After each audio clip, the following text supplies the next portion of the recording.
আৰ্ছাদ দুৰাণী সেইজন ব্যক্তি যিয়ে স্পষ্টকৈ কৈছিল যে আমি বিচাৰো নৰেন্দ্ৰ মোদী প্ৰধানমন্ত্ৰী হৈ থাকক, কিয়নো ইয়াৰ প্ৰভাৱ ভাৰতৰ ভিতৰত আভ্যন্তৰীণ শান্তিৰ ওপৰত পৰিব। ভাৰতীয় জনতা পাৰ্টিয়ে ব্যৱহাৰ কৰিছে আন এটা ভিডিঅ' আৰু এই ভিডিঅ'টোত কি কৈছে আপোনাৰ আগত পঢ়িব বিচাৰিছোঁ।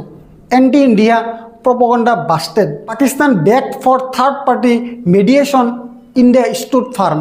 Even Pak's foreign minister admits it's bilateral. ইয়াত পাকিস্তানৰ বৈদেশিক মন্ত্ৰীৰ বক্তব্যৰ উদ্ধৃতি দিয়া হৈছে, য'ত তেওঁ কৈছে যে ভাৰতে কৈছিল যে আলোচনা দ্বিপাক্ষিক হ'ব লাগে আৰু ইয়াত কোনো তৃতীয় পক্ষ জড়িত হ'ব নালাগে। আটাইতকৈ গুৰুত্বপূৰ্ণ কথা হ'ল পাকিস্তানে প্ৰথমবাৰৰ বাবে এই কথা কোৱা নাই।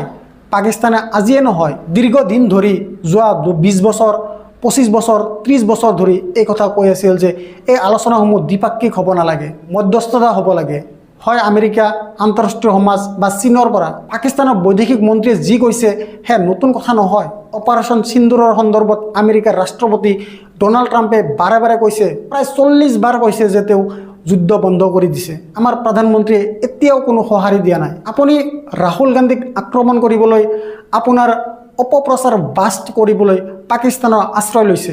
বিজেপিয়ে ইমান হতাশ নেকি? ইমানেই হতাশ যে এতিয়া নিজকে বচাবলৈ আফ্ৰিদি আৰু পাকিস্তানৰ আশ্ৰয় লৈছে। এই দিনবোৰ আপোনাৰ ৰাজনীতিৰ বাবে আহিছে, তাৰপিছত আপুনি আনক ঠাট্টা কৰে, আপুনি আনক দেশপ্ৰেম আৰু জাতীয়তাবাদৰ বিষয়ে শিকায়।